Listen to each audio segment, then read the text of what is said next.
I am your host, William Ginsburg, joined by my co host, Courtney Chappell. On Year Endless, we delve into musical and personal history by diving into best of lists from print and online publications through the years. Welcome back to Year Endless. Today we go into part 6 of our look at Rolling Stone's 100 greatest albums of the 80s from 1989. We start today with one of the biggest of the 80s with her first release, that is Madonna, with her self-titled album Madonna from 83. 83, okay. So yeah, this is like super dancey. Super dancey. That's right. Like, this is definitely something that could be played in the clubs of New York City. Yes, of New York City. There were some music. I lived with some like music. What do you call it when you study music in college? Music history majors. What was it? They had some kind of credentials. They had this very long view of like the history of music, and this is like the first pop album in the way that we now think of and digest pop albums. Like if we think about every solo artist, Charlie XCX, Billie Eilish, like all of these, the format and the production, this really set the stage for all that's still with us in terms of commercial music. Makes sense. Yeah, no, I think that's totally true. That she's one of the most, if not the most influential in pop music. Yeah. As pop becomes really like its own, not just what is popular, but literally it's like what we refer to it today. And of course, he was discovered by the sign of Sire Records. Yeah. At a time when she was like totally broke and I think she got kicked out of her apartments with the interviews. Yeah. And so this was her first album, and then all of a sudden, Madonna Mania. It felt like cutting edge. It also felt sort of counterculture in a weird way, but it was kind of moving that punk into the mainstream in this way that like she and Cyndi Lauper, who we talked about earlier, like were these two iconic to me as a child. Like they were pioneering in their fashion. And I remember my mom saying, well, Cindy's the one who's going to have, I remember this. And I remember, hearing Material Girl at like, I guess it was like age 5 in the car and being like, oh my God, this is the most amazing sounding music I've ever heard. And my mom was like, clearly Cindy is going to have the brighter future because she's a lyricist. She's so original. She has this energy, and Madonna is just a flash in the pan. But nothing could have been further from the truth. And later, my mom reflected on this statement. Actually, I was wrong. Yeah. It's a great story. Yeah, because Madonna was able to continuously reinvent herself. I've heard a lot, different compared to David Bowie in that way, of being able to completely reinvent, hear what's on the cutting edge, and adapting or co-opting, whichever word you want to use, and making great songs from that. Yep. And just really, I watched some of the videos from this. They're definitely like not up to like the level of like Material Girl or the ones after that for the most part. Right. Some of them are just them like dancing around. Like, is that the one? Is it Like a Virgin? That's their second album. But there's I think it was. I can't remember if it was Holiday or Everybody, right, where the video was just like it's not as exciting as the later output was. But yeah, so you're mentioning of like bringing that like punk energy and some of the punk into it. Mike Watt of of Minutemen also had that like opinion of it. He was introduced to it by Kira, who was who became the bassist for Black Flag. She introduced him to it, and he got in. Sonic Youth were also interested and excited by Madonna's music. So for those in our audience who that's a big props to get. Yes. And I mean, she was really always connected to the club, connected to kind of dance culture, street culture, even at the height of her career. And, I mean, I'm not saying that hasn't been self-interested in, but she very much has remained kind of an ally in terms of a certain brand of counterculture and gay rights, the AIDS epidemic. She was always in the corner of, the club kids, you could say. And I always appreciate that about her. And even if she's lost her way at times, which, I don't know much about her more recent career post Ray of Light, but anyway. Yeah. But this was certainly such an iconic album. I mean, the cover. This is the Madonna I think of, even though, like you said, there was all this reinvention. She cut her hair short, remember? And like, I remember like the day she cut her hair. They called her like the new Madonna, and then she was doing Cherish and all that stuff. Anyway, she was just over and over again reinventing her sound and her look. But this is the first look. This is the first incarnation of Madonna. And she is still out there doing something. Yeah. So number 49 on the list is a band we talked about on our previous list. Yeah. That is the Feelies with their album Crazy Rhythms. Yeah, it's cool that they're up on this list and so high. Yeah. Yeah, it's a one where like, oh yeah, no, they saw something that was good. You're like excellent. So what purpose I finally listened to their second album. That was like years later. Yeah. The Good Earth. Yeah. It's also good, but it's not as nervous, and I think I really like the nervous energy of this album. Oh, that's a great way of putting it. And this album cover, if we haven't said it before, I don't know if we have, but it looks modern. It looks, did we say? Yeah.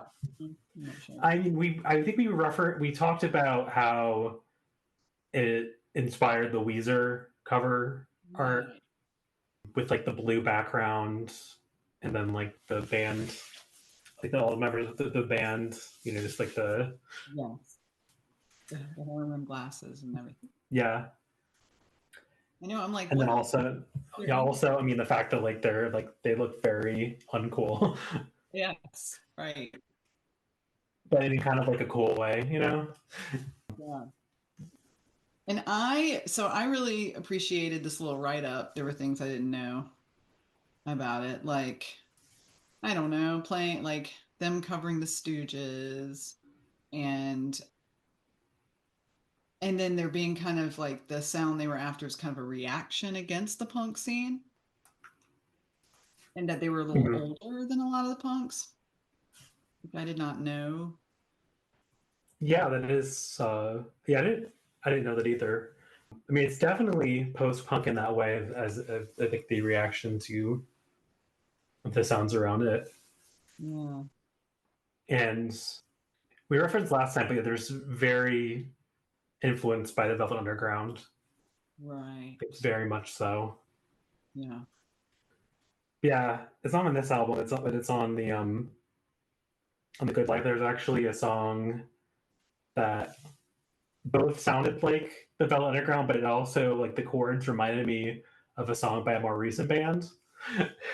So, which is kind of like, oh wow, this is, goes backwards and forwards of, being influenced and being influential. Right. That was a song by the band Nap Eyes. I don't know if you've heard them, but they're No. They're quite cool. Nab Eyes? A nap, like sleeping, like a nap. Okay, yes. Nap Eyes, yeah.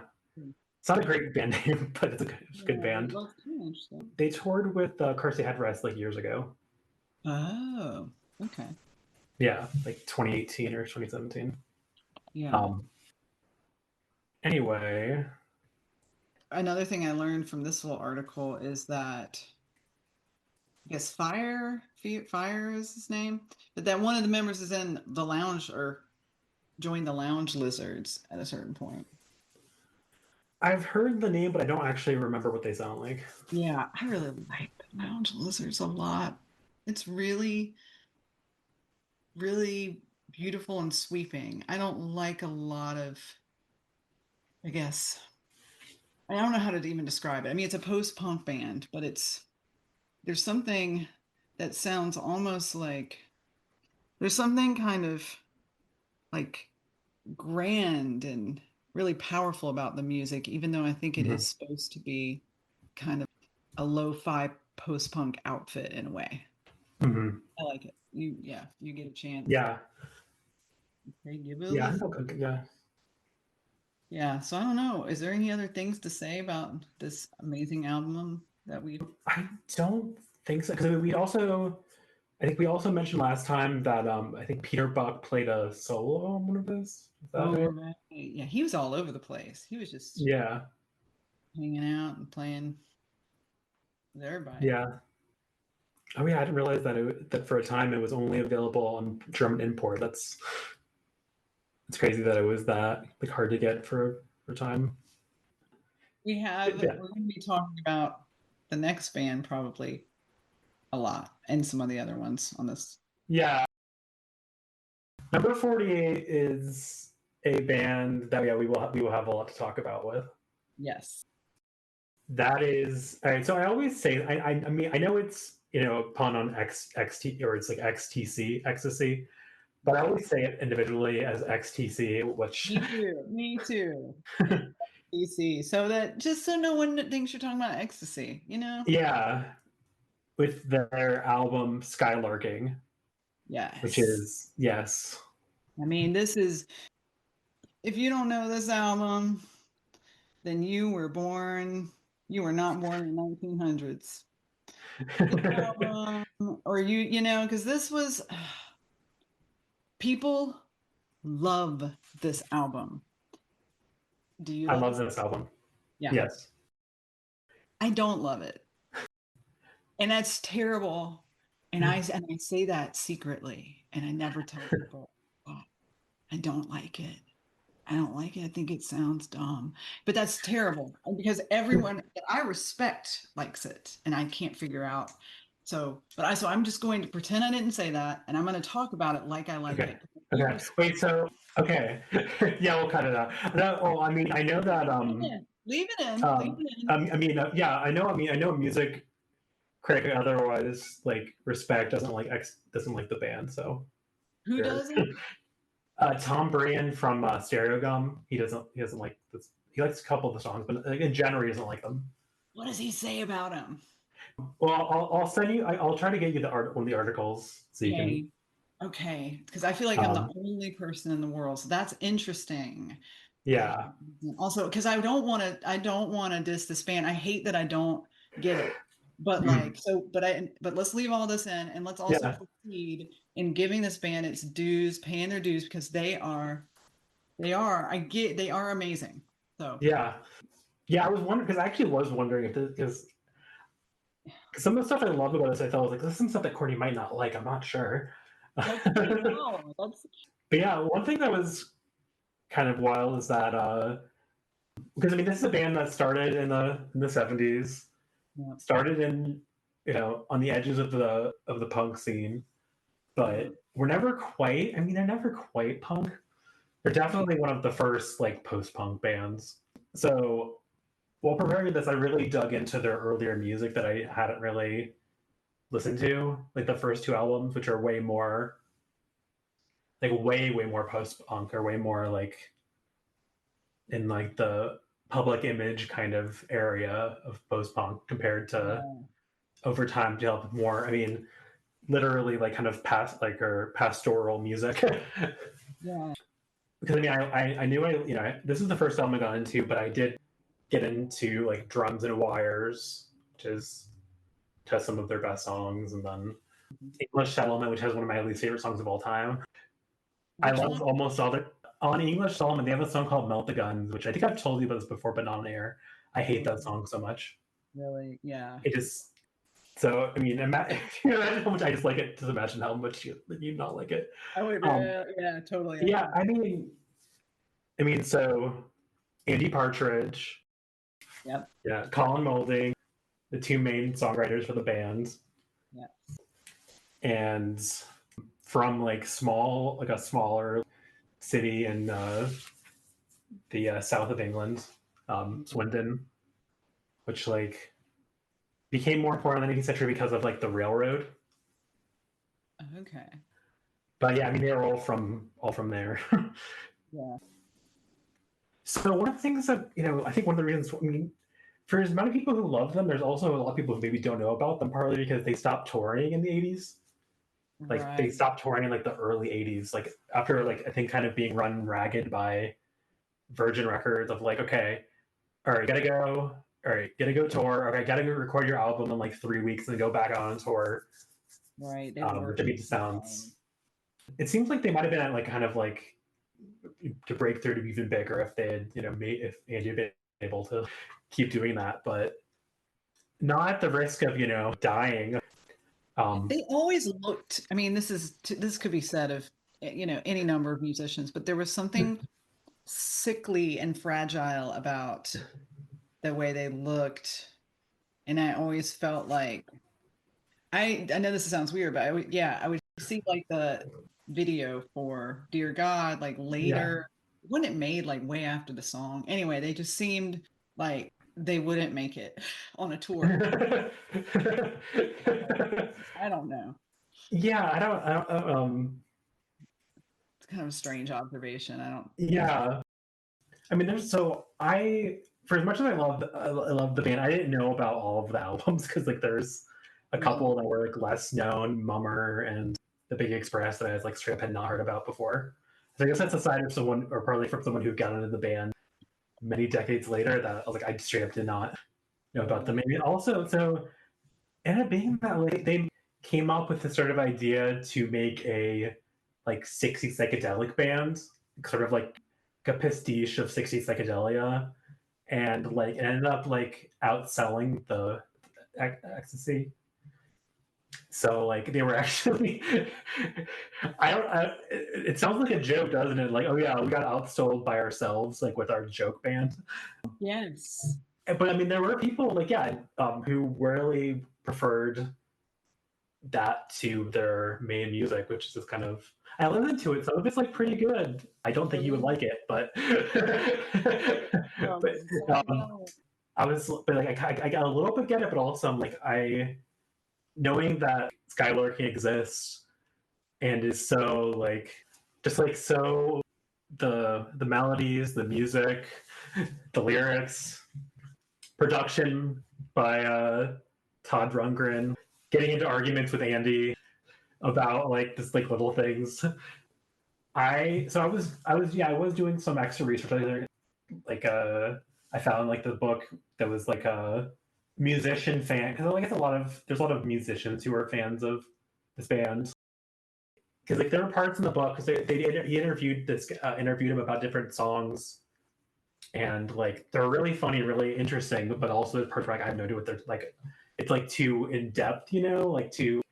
Here's here's like these like notes, and here's this like just this musician kind of terms that I'm like exacting things that I'm like, I have no idea what that actually means. The song sounds great, but I don't know what these things you're talking about mean.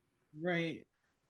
But yeah, I think the first song, because I think I might have heard that's really super Supergirl first, maybe just because I think I had it on like a playlist or something. I was like, oh, this is.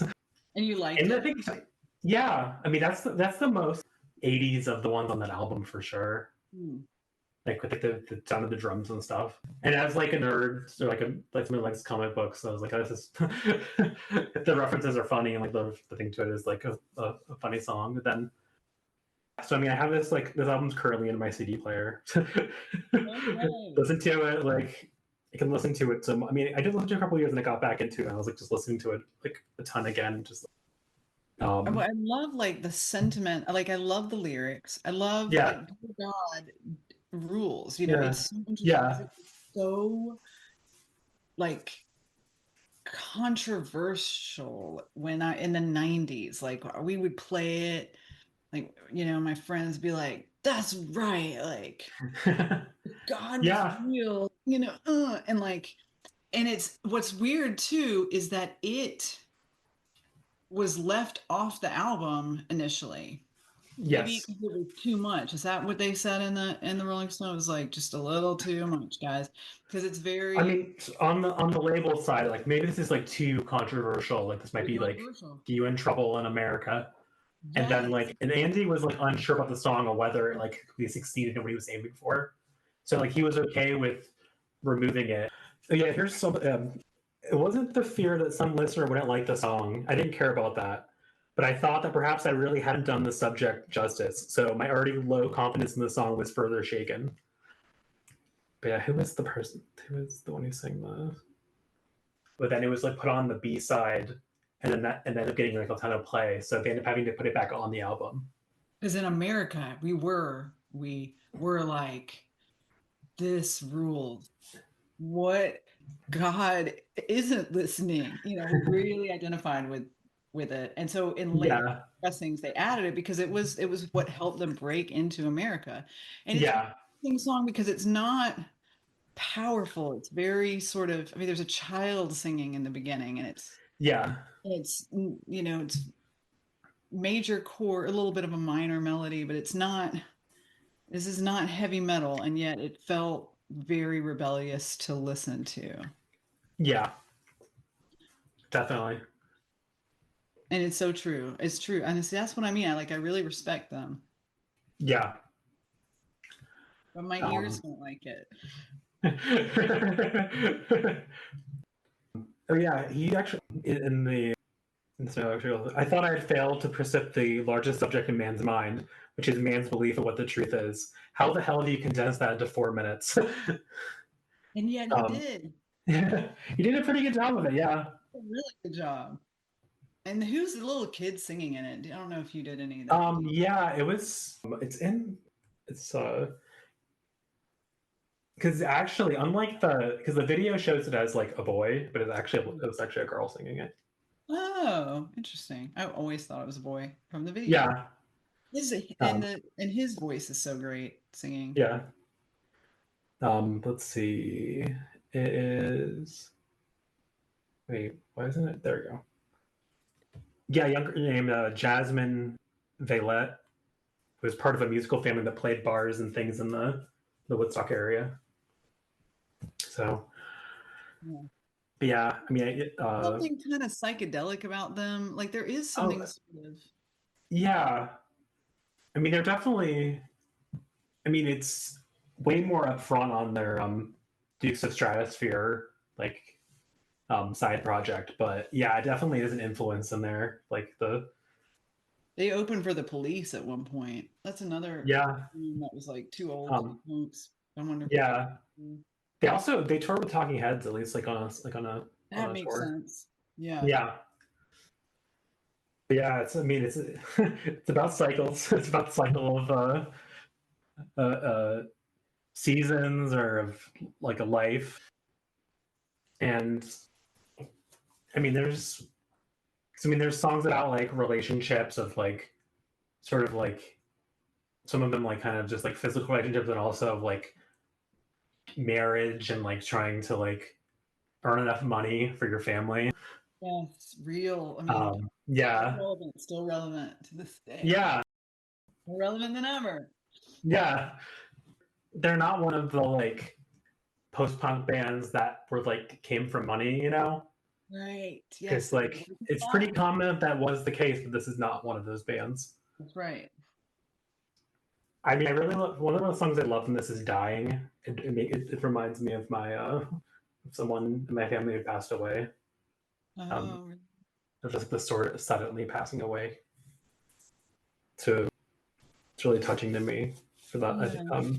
Yeah, I'm listening. yeah. I'm I sorry. mean, Looking at the lyrics to that one, there's just so they can really put words to like the most profound, the saddest, the real, it's the real things that you actually, the lived experience that you really worry about. They're not mhm. just trying to be, they're not trying to be arty. Like they're really Yeah, tapping. they just are. Yeah, right. Totally. Yeah, but yeah. This is a dumb thing, but like one of the or maybe the only band that I was in like a Facebook group for fans of the band. That's So, I love that. Yeah. I only What were the posted it people once or like? twice, What were the yeah, it was people like like then? yeah, it's like there are people. Yeah, I think most people there are only some people who love this band, but the ones who do like really care about this band. Yeah. And they're good people, right? Yeah, Yeah. I mean, you know, sweet yeah. and As far as we yeah, as far as we yeah. so Man, we would play the hell out of the song like Brian, like everybody could play it on guitar and be like, mhm. dear God, that is. I'm looking at that one. Yeah, yeah. I am planning. I mean, hopefully to listen to the rest of the discography. I mean, I've gotten pretty far. Okay. Yeah, because I was listening to it in preparation, so I got up to Skylarking. Because So I None have a couple Such came more. out when we were in high school. Like that was the new album in the, like the 90s. I don't remember what year, but Yeah, I think because after that one is Orange Lemons and then None Such. I think None Such might be the last one yeah. of like completely new material. So guess we can move to number 47 with one of the most iconic singers in all of history. Okay, yeah, really? Wait, is that gonna be Tina Turner? It won't let me Yeah, see her because of so many ads. Tina Turner. Okay, Private Dancer. I love yeah, this album so much, and I love her. yeah. Well, I mean, who doesn't? Nobody. She's the best.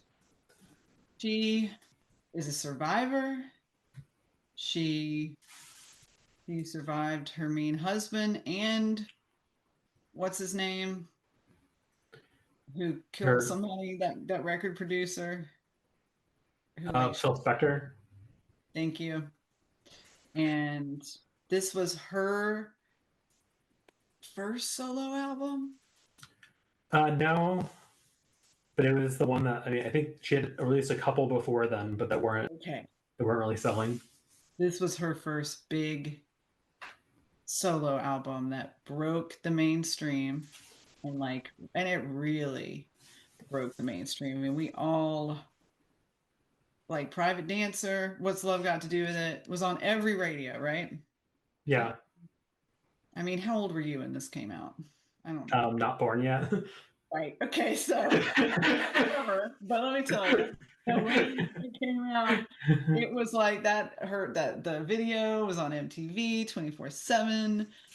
I would sing Private Dance. That's my karaoke song.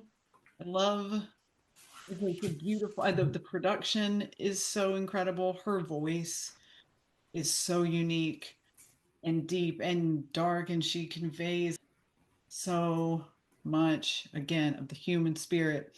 I love Tina Turner. What do you think? Did you listen to the album? I did, yeah. I listened to the album and it was cool. Yes. There's some she get the songs for it are so great. Her covers are great. I mean, the covers that she does of like I Can't Stand the Rain. I think that's Yeah. and then I just got chills thinking about it. That's right. yeah. And then there's a Beatles cover I think. Yeah. I think there is. Hold on. But yeah, our previous entry on this list, Mark Knopfler donated a song to Private Dancer for this album. Wait, what? He wrote You wrote Private it Dancer? looks like it, so it's saying. Yeah, I can bet. Yeah. Written by Mark Knopfler. Wow, I didn't know Yeah. that. Yeah.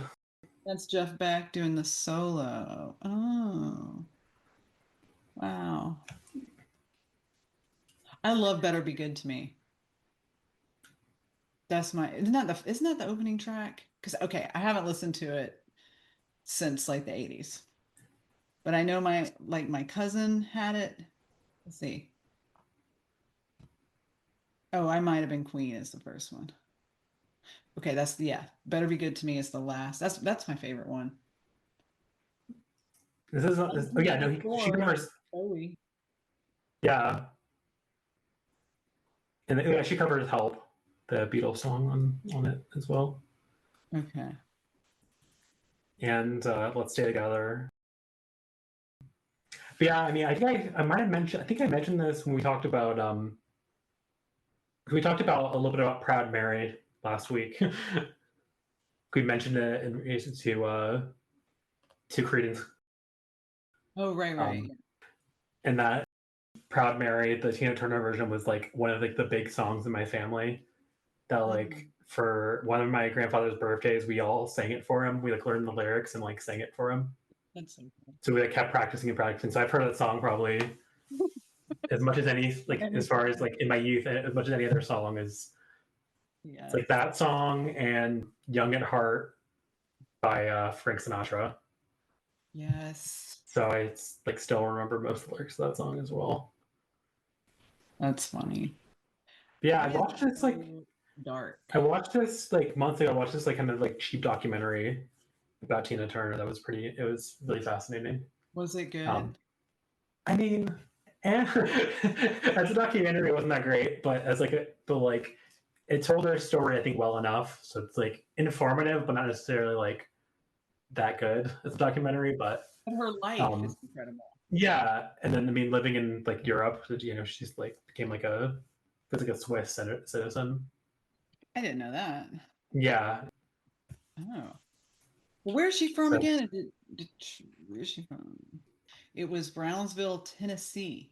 Tennessee, okay. But then she moved. Oh, St. Louis is where she met Ike, unfortunately. And then, okay. Yeah, but what a force. And then there was like her hair, everything was very cutting edge. And I mean, then there was like Mad Max and stuff. Remember? Yeah. That was a whole other part of her 80s. Sorry, yeah. Incredible. Yeah. Number 46 on this list is Peter Gabriel with his album Peter Gabriel. To be more specific, we mean the third album, Peter Gabriel by Peter Gabriel. The one with the melty face on it. It has a melty face. Yeah. This is not the 77 album. No, it's the 80 or 81 album. Yeah, I think it's 80. Yes, this is 1980. And this is, I think, produced by Steve Lillywhite. Okay. Yes. Okay, good. And so I love Peter Gabriel. This is his, I guess, his third release after leaving Genesis. For those of you who don't know, Genesis was like a, what do you call it? Prog. Thank you. I was like, math, rock. Okay, prog band with Phil Collins on drums, but also singing, and Peter Gabriel. And then he broke out and had, and prior, so while he was in this prog band known as Genesis, he was incredibly flamboyant. The way that Brian Eno was, like there was a mullet and there was very strange outfits. He would dress as a flower. There was costumes. It was just, and then he became just more stripped down in his presentation, kind of like, the Thin White Duke era of David Bowie. But he started releasing his own albums, and I love them. And I love this album. And it has some of my favorite of his songs on it. Well, I wouldn't actually, I don't know if they're my favorites, but it's a good album. What did you think of this album? And yeah, I liked it. It's very post-punk. It sounds, I mean, if I didn't know better, I would be like, wait, that's really Peter. It sounds like It has like some like the harshness of post punk. Yeah. But yeah, I mean, I really like Games Without Frontiers. That one was cool. Yeah, there's a lot of great musicians worked on this on this album. Totally. Kenny Um, Morris from Susie and the Banshees. Robert Fripp, Robert Fripp, of course. Yeah. Phil Collins is one of the drummers. Oh. The singer from Paul Weller, the singer from The Jam, is on it, as well as Kate Bush, who I'm realizing that like, is she not on this list? That's a good question. That's I mean, I know you've looked ahead, but you might have forgotten, but I have not looked ahead, so I'm like, no, I have not seen her yet. Hounds of Love better be number yeah, one, yeah, or it should be up there, yeah. 30s. But yeah, this is what though, as far as like the drums, this is one of like the first albums with like the really like the Lily White and Padgham, like the gated drum sound. This, along with, as well as like Drums and Wires, the XCC album, some like the earliest like of like finding that sound or like figuring that out. There's also like he also has like a version that's in German. I was just reading about that, and I'm like, what is that? I mean, I don't. Yeah, I only know a little bit of German, so I'm like, I don't. I'm assuming. I mean, it was translated by someone who actually does. So it's like, it's not like. So I'm assuming it's in like clear German. Yeah, but it is definitely. I mean, it kind of fits, I guess, with post punk having something like a Germanic yeah, totally. like a German like singing in German along with this like music influenced by some like the German krautrock and stuff. I mean, it sold pretty well, which is like surprising for because like he got dropped by his label because like, well, this is not commercial, and it's like actually turns out by like sometimes by not being commercial you can sell better than stuff that's trying to Absolutely be commercial. Yeah, they wanted another like Salisbury Hill, and then he was like, no. And then, but yeah, like you said, there can be more lasting influence, or it can really. And again, it sold well in the moment, though. It wasn't just like it was for Lou Reed and the Blue Mask or whatever.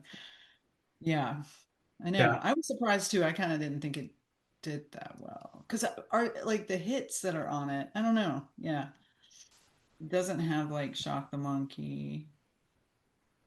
But yeah, there's a German version. I'm gonna look into that a little more. Yeah.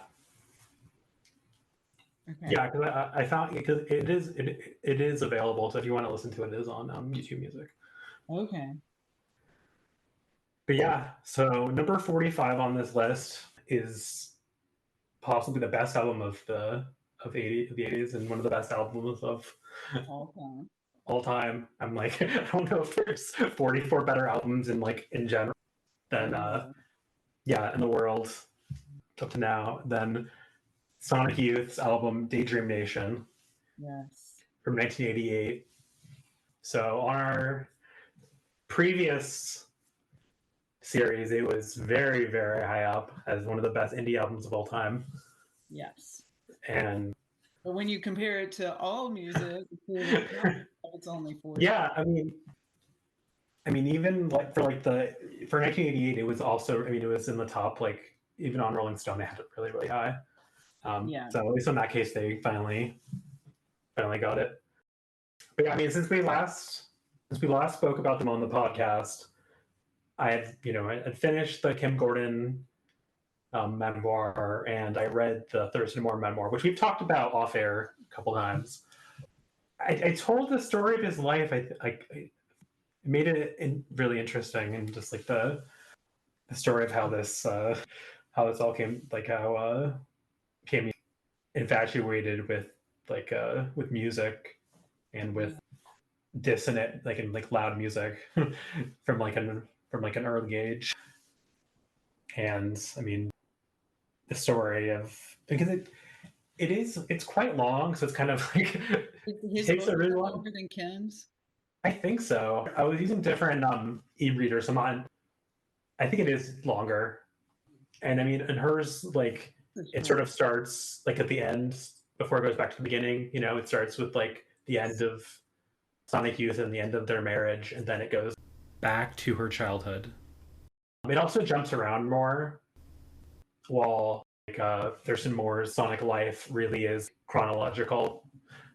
Also, like a very good music critic, someone who was a fan of like punk rock and like drove up to CBGB's back in like '76 and was going with his like close friend, you know, driving up and going to all like these different seeing these bands like all the way from Miami. No, not really. Well, no, I mean from Connecticut. He was born in Florida, so we could. He was born in Miami, right? He was born. Well, he grew. He's for some of his early years. It was in the Miami area, but I think it might have been like Homestead, more central. Yeah. Yeah, I've driven from Miami to New York. Oh wow, that sounds horrible. I mean, for any listeners who are not from the East Coast of the United States, it's a straight drive, but it's a very long drive. Yes, it is long. I have to know where he was born now. Sorry. Yeah, it's all good. I'll keep. Yeah, Coral Gables, Florida. Okay, so I think all right. So he was. I think it was just like I found out where he was like, consummated, so it's kind of like which I think was elsewhere in Florida. Didn't know that, but it's But Mount Dora was mentioned, so I was like, okay, Mount Dora, I remember there. So, yeah, for this entry, I did continue my listening of their discography. So I did actually listen to because previously I listened up through their the 90s. So I now listen to their 2000s albums. They are quite good. They are good. Yeah, they are good. Yeah. But I think you'd like Rather Ripped. Like I think that's yeah. But I think I mean, I'm definitely biased towards liking them because I'm gonna become even a bigger fan through this process. But I have a feel. I always had a feeling that their albums continued to be like really solid, and maybe I heard some of them, but they just didn't have that newness that kind of wins you, or just that recognition that they had during the '90s, where you just want to hang on everything they do. Yeah, and then they weren't as quite as in like the zeitgeist as far as like the early '90s. Yeah, they fit into that zeitgeist as being like the pioneers of heavy and noisy music in the mainstream. So like with like the 2000s, they're definitely still noise bands making a clattering sounds, but it was the indie music was way different, and the general indie music was way different than like from like the early '90s. And I was also listening to some of their live out. There's like some live recordings out there. Oh yeah. So I was listening to some of their ones that were recorded in Europe, in in the '80s. Like they toured into like Eastern Europe, like Yugoslavia, and then Kiev in Ukraine. So yeah, I think I'm at that point of the of the cycle of like, okay, now I can listen to live music too, just to see how it compares. But yeah, I re-listened to this morning. So one thing this is really an obvious thing I really thought, but like there's actually a lot of Lee Ranaldo sung songs on this album. I hadn't really thought about it because sometimes Wait, say that again? There's like there's a couple like Lee Ranaldo songs. Yeah. He doesn't sing quite as much as either Thurston or Kim. Right. Although ironically, he's like the best singer of the three of them. Right. What's that drummer's name? Steve Shelley. Steve Shelley, yes. Right. He plays in a band he plays with Bill Orcutt, who's. Did you ever? We talked about Harry Pussy, right? Yeah. Totally. Yes, but I mean, I'm so glad though that you went down, just journeyed with Sonic Youth, because yeah, I think I mean, they're not forgotten by any means, but it kind of fluffs up their presence for me, and it makes me happy that they didn't go totally down the tubes. Yeah. So I'll quote something from his book real quick. Oh yeah. About the album. Daydream Nation established a pattern for how the band would move forward with songwriting. One of us would generally bring in a structural idea on a guitar, playing it for the group and sharing any ideas towards what the dynamic could be, then allowing the other musicians to create their own parts, jamming through the sections in repetitive cycles, everyone finding a personal expression that supported the song. We moved in and out of one another's melodic concepts, a true group-minded approach to composition. So, yeah. So that was a true collaboration. So it sounds like some jam sessions. And yeah, another way of saying jam, they jammed, like they would play and they would stay with the groove for a while. They would recreate that kind of on the album, or that was how it was recorded. And that's how they were writing it, or then writing it. Yeah. So they would. Yeah, they'd come up with their parts to go along with what would fit with the overall. Yeah, with the first. With the original idea. Yes, and that makes sense. Yeah. And all had, it does sound so. Often their music sounds so like one thing. Like it's hard to. It's such a kind of a cacophony, just the way it's mixed, but then it is like everyone also at the same, like doing their own thing. It's not choreographed, obviously. Mm-hmm. Like, yeah, not in an obvious way. Yeah, it's interesting to hear about that. She didn't really. I don't think she talked about that as much. Just the process of the songwriting. She was. I think she talked about it some, but not quite as. Yeah. I mean, the chapters would go along with one of the songs, like one of her songs on throughout the different albums. Now I hate to ask because I don't want you to pick sides, but which book did you enjoy? Just book. Which book did you take more pleasure in reading? I guess. It's a long pause. Yeah, I let it down the pause, but it is a long pause of me trying to. I think I would say Kim's. But I think they're both. I think they're both worth reading. But okay, yeah. Were they similar? I don't know. I mean, they're not really that similar. I mean, they're both well. I mean, they both are. I mean, their personality comes through with their writing. Yeah, I mean, nothing else on this list sounds anything like Sonic Youth. No, nothing else does. I mean, I don't know. I haven't been to the top 20, I don't think, but there's nothing on this week's that quite sounds. I mean, yeah. There's nothing that compares. Yeah. Oh yeah, I only today realized from reading that on the song Providence, the the sort of spoken word kind of thing. It's not like a phone call. It's Mike Watt from. Oh. Yeah.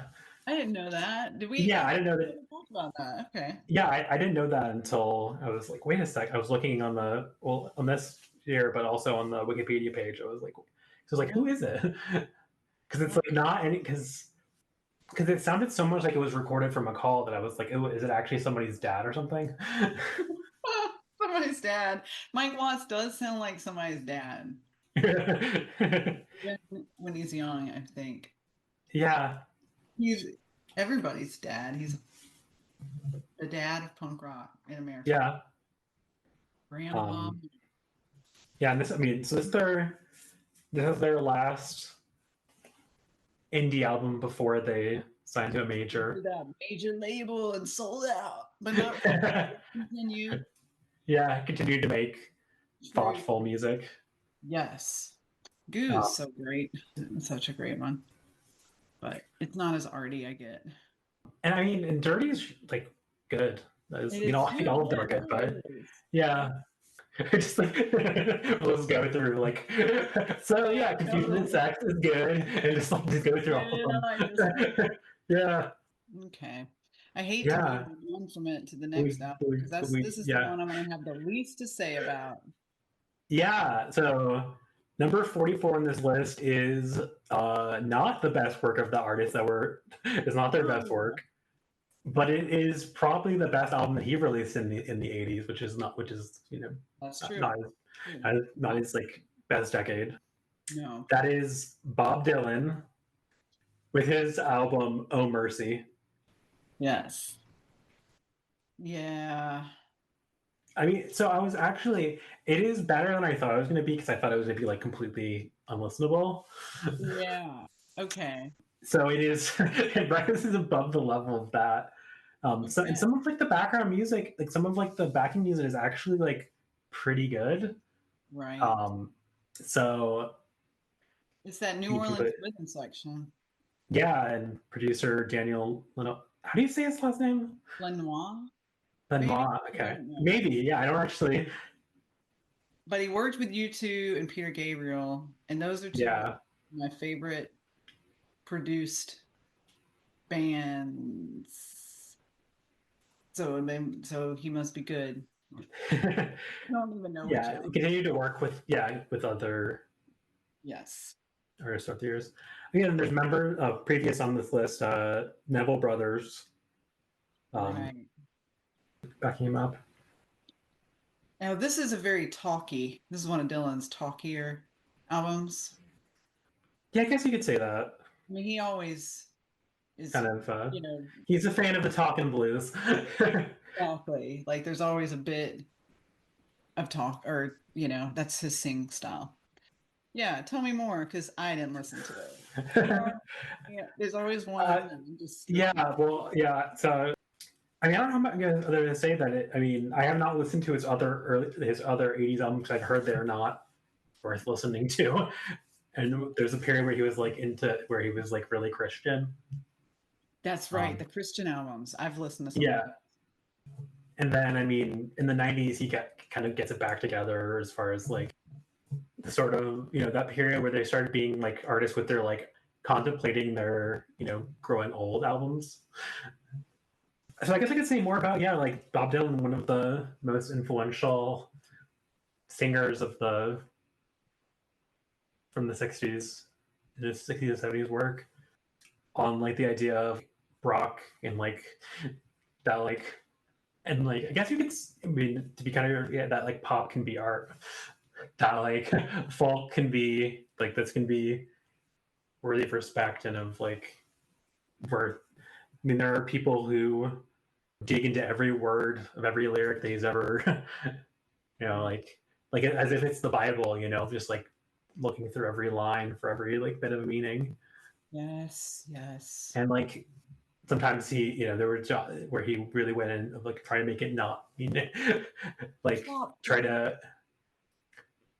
like not mean something like the sound like the actually today I was thinking about because I was thinking about Bob Dylan was thinking about, have you ever seen Walk Hard?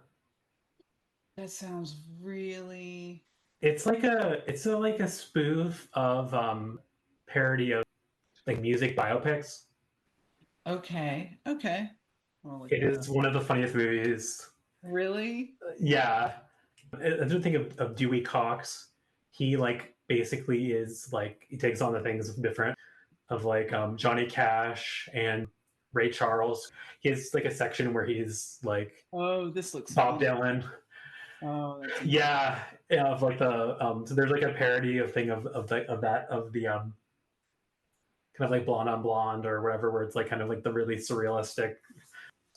This is okay. Yeah, you need to definitely. It is like one of the great comedies of the. Yeah. But yeah, so I was trying to remember the lyrics to his like Bob Dylan song, and it's because it touches on a lot of the different like things from all like from those movies. So yeah, because my college roommate he bought because we've been talking, so he bought me the DVD for like Christmas years ago. But yeah, so I think there's a lot like That looks so funny. Oh my god, I can't stop reading about it. Okay, I need to. yeah, you need to watch. You should. I gotta You might have watch to. it.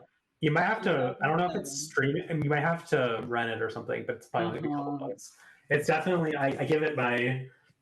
I give it 2 thumbs up. All right. Yeah, and like you'll be like once you'll be referencing it for like yeah, for it's years not to on come. Netflix, but yeah, you can rent it from.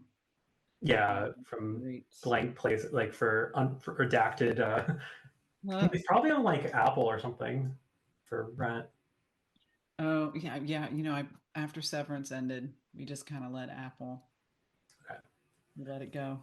Well, I mean, like, yeah, that makes sense. Well, I was mentioning because I think you don't actually have to have like an Apple Plus thing to like to borrow to buy movies because I think I've rented something, even though I don't actually have a subscription. Yeah.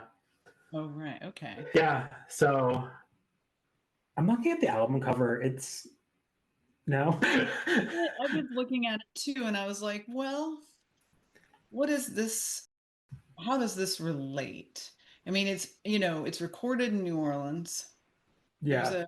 Is that a beret on one guy? I'm like, so there's a French Louisiana kind of influence. I don't know what the story he's telling with this sort of expressionistic. It's like a mural on a brick wall. I'm not sure. Yeah. This one was released in '89. Yeah, it's one of like the later albums on this list. Yeah, I think they were like, it reminded me in that way of the Rolling Stones album we had a couple episodes ago. As far as like, okay, it's better than their other work from the '80s. Here's like one of our defining artists of Rolling Stone magazine. Like, he has to still have something. It's something when they might be saying, it's best since Blow on the Tracks, which is sort of like there's like kind of like the joke. I think fans of any album that Dylan releases is the best since Blood the Tracks. Like none of the other albums. Right, it's always just like every day after that, she's like, oh, it's just his best since then. Like, but what about the other ones you said were the best? How do those compare? Right, the last great album. They're always the last one. Yeah, that line in the city. Yeah. Never quite. Yeah. Stick to as being like iconic.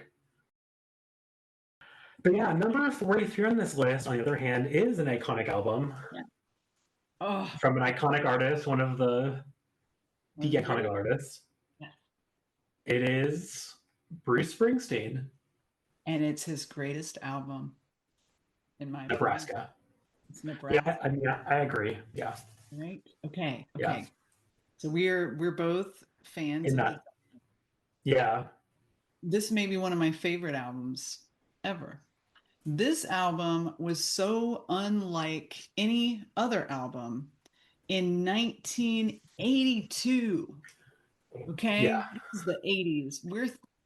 We've got synthesizers, we've got punk. This is about as far from music that I like as you could possibly get. And it's the best. I think I like it better than Daydream Nation. I don't know. That's something we can talk about maybe at the end. But yeah, this is a sort of a departure for the decade, and it's a departure from Bruce's previous works. It's just Bruce. There's no ESG band on this album. Nope. He had meant to bring them in. And they demos. Yeah, why didn't he? Do you know why?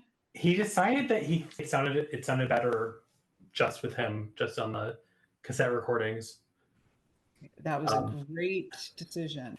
So I mean, this year, because like it was a legendary, these like electric versions, it was like really legendary for decades, and it's only like recently, the last like couple weeks, in like the newest like release of Nebraska, like expanded edition, it has the electric Nebraska versions. Really? Yeah, so I was looking to it last night, and yeah, they're not as good as he was right. But yeah, you should listen to it though. Listen to the That's interesting. Yeah, because they sound slightly, they sound. I mean, I guess it's not completely done necessarily, so it still sounds it still sounds a little bit more stripped down than the album, The River, and of course, way more stripped down than. Oh yeah, there's also the original version on that. They have the original version of Born in the USA from that time period when he was like recording. He So wrote you can that hear him about kind the of. same time? Yeah, it was and some like the same in the sessions following that. I mean, he Yeah, it bought a sounds. track Yeah. and like sat in this, what's it called? The place where he was, Colt's Neck. He sat in there and like recorded himself. Yeah. And he admitted that he So actually, save a little money. yeah. So actually, it was actually when he moved from New Jersey to Los Angeles, and it was in Los Angeles that he, in a period of, like, he was going through some like mental health issues. Yeah. There's going to be a movie about him, a biopic, by the way. Oh, actually, it came out. Oh, it's already out. Oh, yeah, it's already out. I heard it isn't that great, but it is about the recording of this album, which is like pretty crazy. Oh, wow. Okay. Yeah, but yeah, I was re-listening to it. Yeah, and I read a book about it's mostly about Born in the USA, but it covers his Nebraska as well as like sort of or like after Born in the USA. I mean, we'll talk. I mean, because we'll be talking about Born in the USA, I'm sure, for sure, like in a couple episodes from now. But so I'll talk about it more. But yeah, a moment in the middle where like people on the left and on the right can both appreciate Bruce Springsteen. Yes. But yeah, this is so different than any kind of other music that was coming out that year. It's like one of the first. It's like the first. I mean, it's the first intentionally lo-fi album. Yes. Because there's that. Yeah, I mean, there were albums that were just not recorded that well. They weren't trying to, But he found the sound of of just him with a guitar and occasionally with like the harmonica, and then like his enunciation is one thing they come up, but it's not always. It's sometimes a little bit slurred, Right. or like slurred by like the sound maybe. Some of it isn't as like enunciated as some of his other albums. Right. Yeah, it's more intimate, so he can kind of mumble more. He's not doing that anthem like, arena kind of like singing. And and there's some dark songs. I mean, like really dark. But there's like without like because I mean there's dark songs on other albums, but there's like the levity of the full like rockiness to it. Well, this doesn't have that, so like there's story like the murder stories really stick harder because there's not the E Street Band with him. Right, because I even think, Darkness on the Edge of Town, like everybody talks about what a sad album that is, but I feel like this, like the levity of kind of bar bands, they're not a bar, they're such a joyful band in a way that it doesn't sound that dark to me, even though the lyrics are. But this album is dark, and it is, and he's writing about, I mean, he was inspired. It's not completely true to the story, I guess, of what happened, but Nebraska tells a story of Charles Starkweather, who's like a murderer from Nebraska. Yes, in Nebraska. And his girlfriend was an accomplice, I guess, Carlisle Ann Fugate. Anyway, that's a whole thing. And then he's sentenced to death. Yeah. I didn't know that until I started looking into it. And like the movie Badlands, which I still need to see. I mean, also, speaking of Sonic Youth, it also influenced the album cover for Goo. Oh, really? At least, yeah. Like cool. Yeah. Because this album cover is like one of the. So I bought this album in like 2007. That was when I first heard it, which is not long ago. I mean, it just looks so timeless. I mean, it could come out any year. The font, and then the photograph. Who, like, they always talk about the photographer when I was looking it up. What's his name? We should mention it on here. Yeah, I mean, it's also it's one of the few Springsteen albums that doesn't have Bruce on it on the cover. There's most of them have him. Most have a a photograph of him on it, but this cover does not. And what's his name? Kennedy? What is the name of the artist? It's driving me nuts. Oh yeah, David Michael Kennedy. It's like, yeah, it's just like a car that has some snow in the windshield. It's taken out of the windshield. It's brutal. It's a very dark album cover.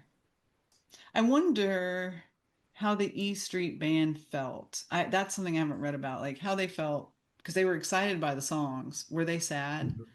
Because they all love him, and they're like, I mean, I think they, at least in this case, they understood because they knew that there'd be another album. right, because there's already songs. But I think it was more when, like, after Born in the USA, and then with Tunnel of Love, there are only a couple of them playing, and then after that he like disbanded the band. So I think it was with that they were really disappointed that, like when he disbanded that completely for like several years. Right. Yeah. But yeah, quick quote from the book. There was nothing you could do. The album about Born in the USA, and in regards to this album, dang, I missed my place. All right. The paradox in Nebraska is that it appears to be hyper-timely from a lyrical perspective, but in every other sense, it was the least 1982-like album released in 1982. Yes. As well as Nebraska, all right, because unlike other folk kind of music, Nebraska uses or misuses technology to isolate his songs from the rest of the contemporary music world, and even Springsteen would catalog it in a manner that suits the material. Mm-hmm. So I love Atlantic City, amazing song. Love that song. And I think we mentioned this on the first episode of History, but like Reason to Believe, the closing track, it was actually a song we heard at like my summer camp at like around like the fire on like the like Sunday nights. It was among like the songs. So I didn't know it was by Springsteen until many years later. Like, oh shit, that's that's by, because I mean I didn't grow up on Bruce Springsteen, so it was again another sense that I was not born in I was not around in the 80s. Yes. Which is my favorite song? I can't remember. I have a favorite. Johnny 99 is so great. And yet it's just so you can feel the absence of the band, but it's being evoked. So yeah, one thing that as well is the band Suicide. Oh yes. Yes. Okay. Yeah, Springsteen was a fan. Right. State reminds me. Yeah, with like the whoops, like the sound, like the cry, and then the like that like hits, yeah, that's like distorted by the like lo-fi-ness of it. Yes. Yeah, it's amazing. I just want to like listen to it now, but yeah, we're doing a podcast right now, but that's yeah, I definitely recommend listening to the Electric Nebraska. Right. Yeah. Wow. Yeah. So it ends with traditional with like the album, so you can. I mean, I listened through it. I don't think you need to listen through the entire thing, but at the very least, listen to the electric versions and then listen to like the definitive version that was that he pushed for and that he successfully had released. So number 42 on this list is an album that an artist that I had not heard of before preparing for this episode. Yeah, same. That is Robert Cray with his album Strong Persuader. Right. So last time we had an artist I hadn't heard of, and then I ended up just like completely hating their album. In this case, this is good. This is really good. It's really good blues music. It is. It is great. Yeah, it actually. Yeah, it is. It's some good. Good rock and roll music. Yeah, and it doesn't really sound the 80s to me. No, it doesn't. It sounds like closer to earlier electric blues. It does. And he's not that old, Yeah, he's still around. Yeah. Yeah, And he was young at the time. Yeah. He's like no, I guess Robert Smith, just to put it in context, Robert Smith. Like, he's like 10 years younger than, your favorite old goth people. So he's not, yeah. I looked on this, but yeah, he played with some, with some of those greats like John Lee Hooker later on. Right. So he was very well respected by his peers and by his predecessors. Yeah. I actually found this at the used store, and I got a copy of it. So. Oh, really? Oh, wow. It was only $1, so I was like, okay, I could definitely. Oh, they were selling this for $1, and you got it like before this podcast. Yeah, I mean, yeah, like a couple days ago. Right. Yeah, so he was like younger, playing with some of these people, and guess where he's from? He is from Columbus, Georgia. That's where my whole family is from. Okay. Okay, where exactly is Columbus? There is not a single member of my family, except for me, that doesn't live in Columbus. Well, actually, there's a few in Peachtree City now. Anyway, yeah, he's from Columbus because his dad was stationed in Fort Benning, and then he kind of like grew up in Virginia and stuff. But anyway, I just thought that was kind of cool. He was born where I was born. Yeah, I moved. Moved throughout the West Germany and the Pacific Northwest, and yes. The military. Yeah, military, an army brat. Yes. But yeah, I didn't actually see the video. I didn't either. There's I might need to go look into that. Yeah, and it sold well enough to go gold, which. Oh, really? For like something that does not sound like the 80s, really. Yeah. To me, at least, because I didn't really listen to that much 80s blues, to be honest. No. I like some earlier blues and some later, stuff, but not like the 80s so much. Yeah. But yeah, this cover is quite 80s. Like the background is very much. It's very Olin Mills, kind of, with the sort of textured background. It's very 80s. He's wearing, I think, a purple suit. And it looks like he's playing some kind of Fender, but I'm not sure. Yeah. Maybe. He looks really tall. Or the guitar is really small. Let's look up his height. Let's find out. So maybe his presence, but. Yeah. He's 6'1". You are correct. He is a tall, especially. Yeah. Yeah. There he is on the Tiny Desk. He's on a Tiny Desk concert in 2012. I need to go look into that. Yeah, totally. There's definitely something to dig into with this, with Rubber Cray. Yeah. But his biggest hit was like Smoking Gun. Yeah. And this album sold pretty well. Is that? Yeah, it went gold. And blues. I mean, I love blues.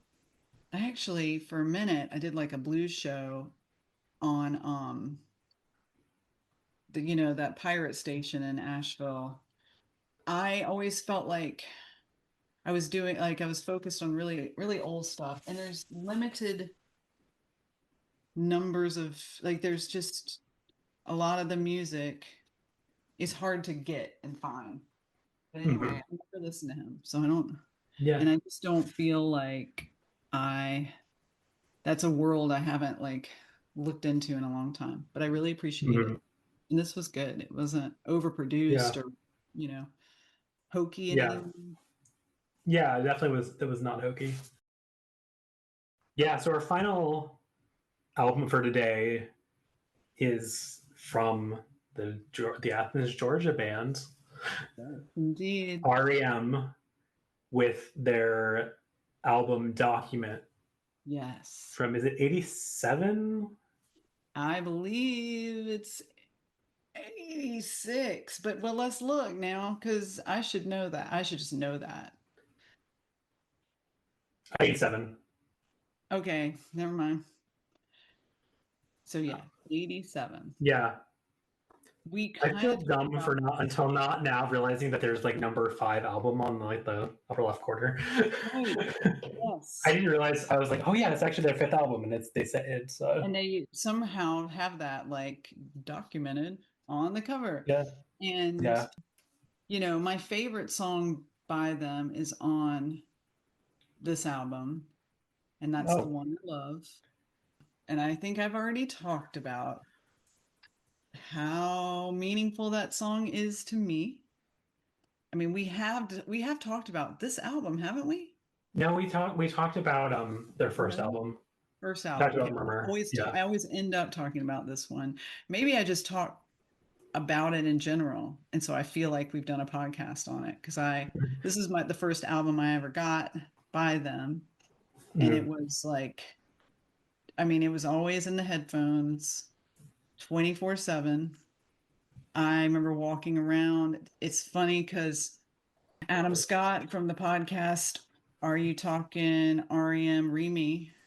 He talked about having headphones in his high school, but I was in middle school, and like making people listen to this album. And I remember doing the same thing. It was kind of well, it's hard to say what their big breakout album was, but this is the one where I remember seeing the videos on MTV and my cousins being like, this is REM. They are from, can you believe it? They're from Athens and they're this famous. And it would just be on all the time. We had End of the World as We Know It. And I guess Stand, like the next album, Green, maybe, I mean, I think it sold even better. But this album, I don't know if it's my favorite. I don't think it is. I think I said in the previous episode that it wasn't, but it's up there. And I love what the quote from Peter Buck that is in this little blurb in the Rolling Stone article. It says, as Peter Buck put it at the time, we're the acceptable edge of the unacceptable stuff.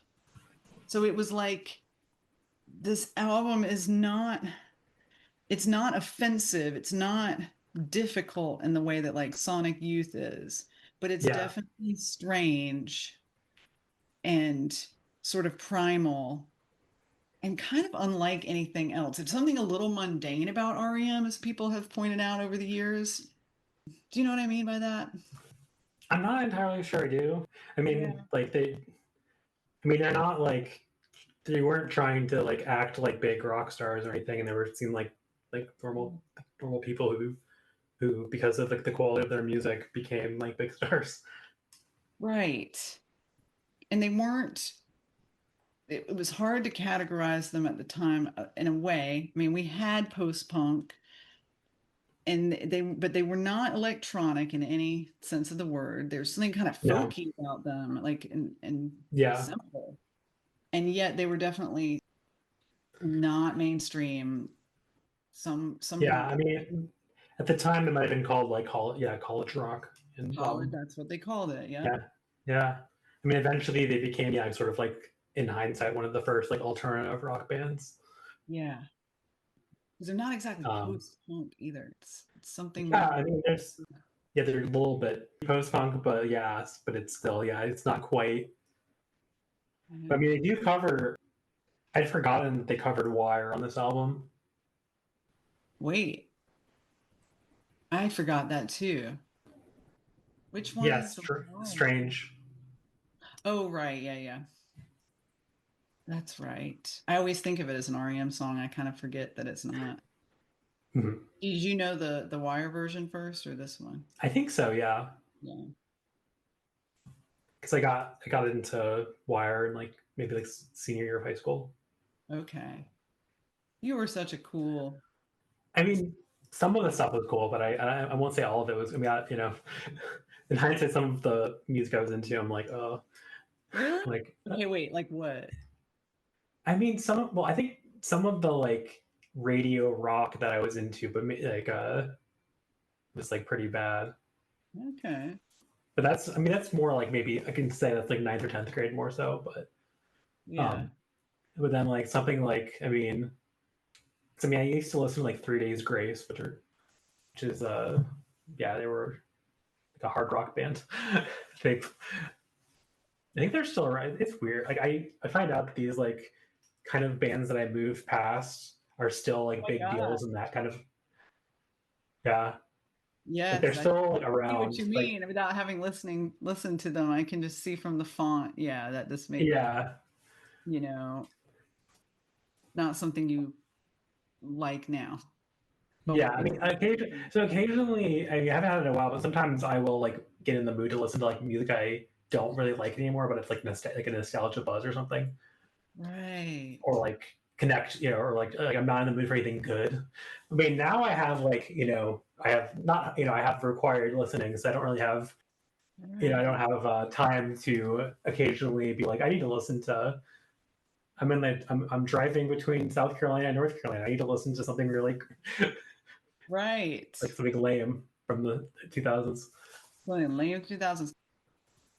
Well, they were bands that were kind of REM like at the time, or that's how we would kind of think of them, but they seemed derivative, but it would be like Toad the Wet Sprocket or Cracker, who I think is from here too. But they hold up to an extent. Wait, so I always my brain doesn't connect him. Is the guy from Cracker the guy from what's the name of the band? Okay, where are they from? I gotta know. Camper Van Beethoven. Yes, thank you. Yes. Okay, yeah, totally. That's the ones. Yeah. They're not from here. They're from like California and stuff. Anyway. Yeah. And they're not necessarily REM adjacent, but it was just like, I don't know. There was like a genre that related. Just the way that I imagine 3 Days Grace was related to another genre of the time. Based on the song. Yeah. The other bad band, Breaking Benjamin, I'll start like naming just because I was actually some of them like pulled up because it was something we in episode 0 that where it was like, hey, you think of songs that you think of from the 2000s. So I was like digging up this some of this like really unfortunate music. Yes.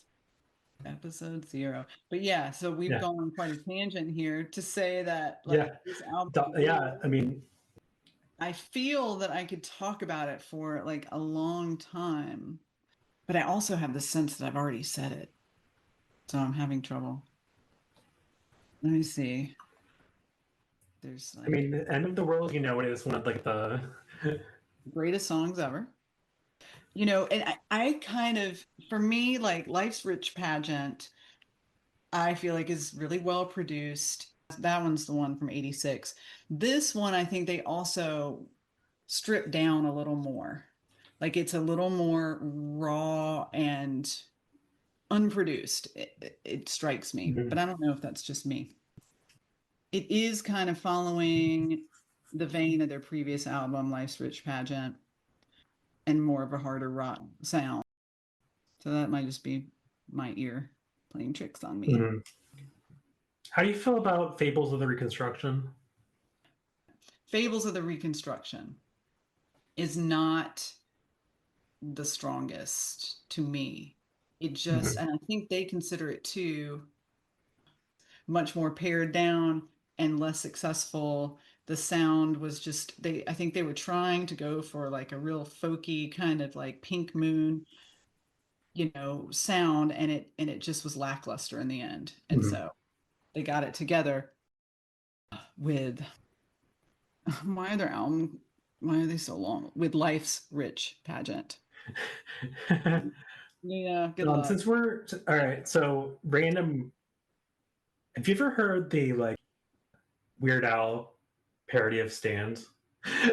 Oh, that sounds amazing. What's it called? Is it Spam? That's amazing. Well, okay, I guess it's about spam. Yeah, it's not like lyrically. I mean, it's more just it's about spam. It's one of his. It's on his. Yeah, it's my friend gave like the food album as a gift years ago. So okay, because I didn't like connect it to. It was only years later. I was like, oh yeah, like reading it, I was like, oh yeah, that actually is a REM song. It just completely because I'm less familiar with like the early major label albums, some of the songs. This doesn't really matter, but like, was RAS actually like an independent label? Because it doesn't sound like it really. RES. I think the label they were on for their first IRS. Yeah, because it seemed like it from the Wikipedia page. It kind of seems like it was pretty well like connected to. Like it was. Yeah. Let me tell you about IRS. So that is, the Copelands, like Stuart Copeland from The Police, his brother Miles, who was like the manager for like the Bengals and tons of big names.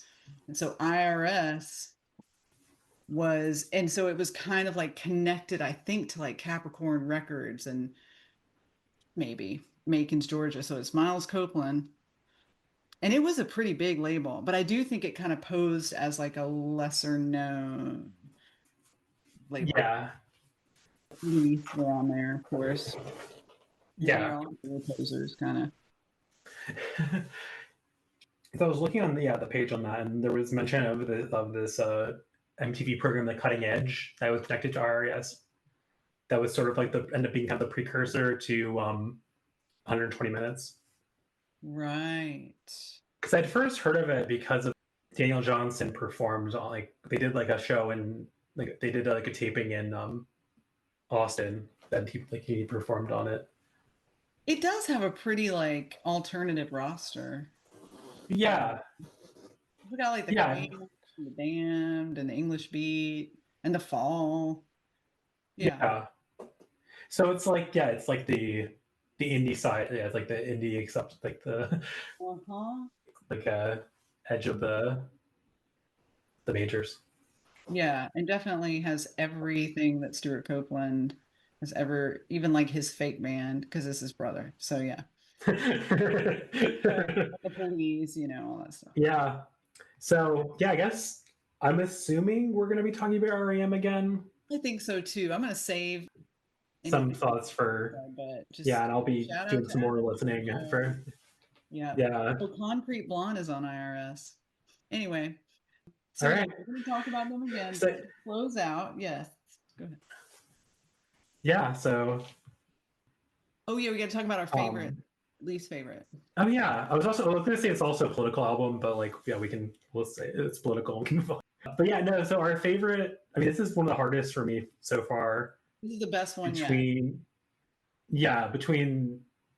Daydream Nation and Skylarking and Nebraska.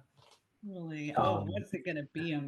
I'm so curious. I mean, I think I'm gonna. Oh God, I'm gonna have to flip a coin, honestly. You gotta choose. Okay, okay. I think I'm gonna choose Daydream Nation. Okay. But Skylarking and Daydream Nation are both in like my top, favorites. Yeah, some of my absolute favorite albums of all time. And then, but yeah, some of the new ones for me today are also really liked as well. So what for you? Is it Nebraska for your favorite? I guess so. I mean, I think about like Teenage Riot is in my head right now, and I'm like, God, a gorgeous, just beautiful, bone-crushingly amazing song. But I'm gonna have to choose Nebraska. But there's one I don't like. I guess I would put Bob Dylan. Lesser Dylan. Yeah. Yeah, and I mean, I love Document too now. There's a lot everything. Yeah, so I think I'd have to say that the Bob Dylan is the weakest of the week. Yeah. Although it's not as bad as I thought it was going to be. Right. For sure. And I don't know why we have it this good again with so many good albums, honestly, but hopefully. Yeah, I don't know. I mean, it might be better than some of the top 20 or top 10, maybe. We'll see. Yeah, I'm excited to. But yeah, so until next time. All right. You can reach us at Yearendlesspodcast@gmail.com. All music is courtesy of Shane Parrish. Until next time, for my co-host Courtney, I'm William, signing off from the Tar Heel State.